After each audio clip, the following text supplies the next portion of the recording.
ఒక్కరు నిన్ను నమ్మారంటే అది వాళ్ళ అమాయకత్వం కాదు. నీ మీద వాళ్ళకున్న గౌరవం, ఆ గౌరవాన్ని పోగొట్టి గెలవటం గెలుపనిపించుకోదు. అడుగడుగున మోసం చేసేవాడికి అదృష్టం కలిసొస్తుందేమో కానీ ఆ మోసాన్ని తట్టుకొని నిలబడేవాడి కాలం కలిసొస్తుంది. దెబ్బతిన్న చోటే మళ్ళీ నిలబడతాడు. ఈసారి వెతుక్కుంటూ వచ్చేది మోసం కాదు, విజయం.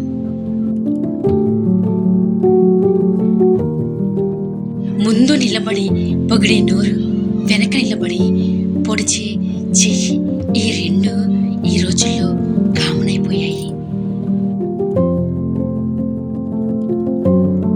అందుకే ఎవరిని నమ్మాలో తెలిసిన వాడికంటే ఎవరిని నమ్మకూడదో తెలిసిన వాడే ఈ లోకంలో మనగాడు. నమ్మకం అనేది అద్దం లాంటిది. ఒక్కసారి పగిలితే దాన్ని మళ్ళీ అతికించిన ఆ పగులు కనిపిస్తూనే ఉంటుంది. చెడు చేసేవాడికి కాలం ఎప్పుడూ తోడు ఉండదు. మోసపోవడం అంటే ఓడిపోవడం కాదు, ఎదుటివాడి అసలు రంగు ఏంటో తెలుసుకోవడం.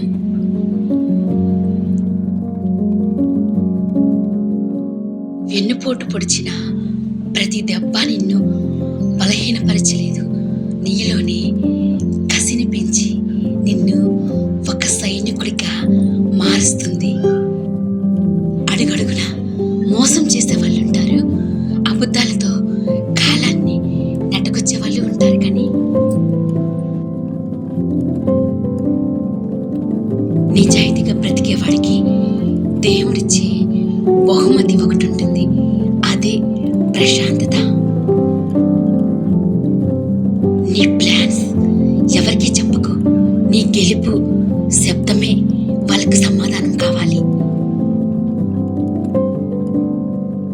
నిన్ను అవమానించిన చోటే నువ్వు గౌరవం పొందేలా కష్టపడు. నిన్ను మోసం చేసినవన్నీ క్షమించి వదిలేయాలి, కానీ వాడు చేసిన మోసాన్ని మాత్రం మర్చిపోకు.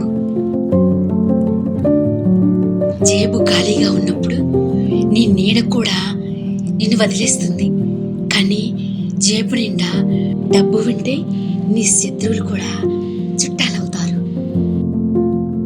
డబ్బు మనిషిని మార్చదు, మనిషి అసలు రంగుని బయట పెడుతుంది. నువ్వు ఈరోజు ఓడిపోయావు అంటే రేపు చరిత్ర సృష్టించడానికి సిద్ధమవుతున్నావని అర్థం చేసుకో. మోసం చేసిన వాడు గెలిచినట్టు కనిపిస్తాడు, కానీ వాడు పతనం అంచున ఉన్నాడు. నువ్వు శూన్యం నుంచి మొదలుపెట్టు. మనిషి గొప్పతనం నమ్మడంలోనూ నమ్మించడంలోనూ ఉండదు, నమ్మకాన్ని నిలబెట్టుకోవడంలో మాత్రమే ఉంటుంది.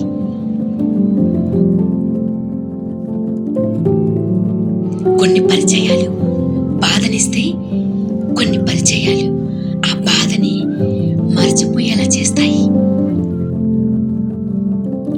జీవితంలో కోల్పోయే ఎక్కువ ఉంటాయి, అప్పటికప్పుడు నిలబడటం మనగానే నేర్చుకో.